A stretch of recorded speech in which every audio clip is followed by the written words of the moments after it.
Magandang araw po sa inyong lahat.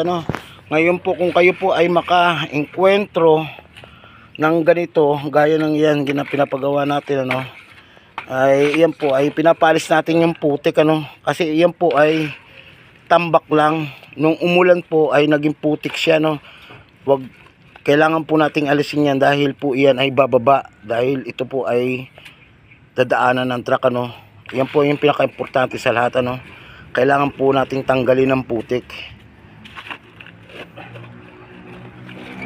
Kung sakali lang po makaengkwentro kayo ng ganito, ayan, katulad po niyan, kailangan po alisin yan. Hindi po pwede na putik ang nandyan dahil bababa po yan.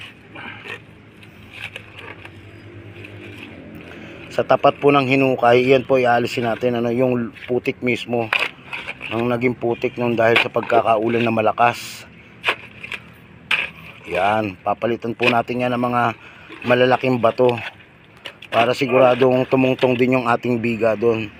Bagamat na kakawit na yung ating biga doon sa may bakal nating inabang po natin na yan, ayan, saka to, basta sa kabila sa poste nakakawit na po yan, nakalaban na po, pero hindi pa rin po tama na hindi natin alisin ang putik niya. Kailangan po alisin natin ang putik, kung saan po yung malambot at maraming putik, alisin po natin, dahil yun po bababa na po yun.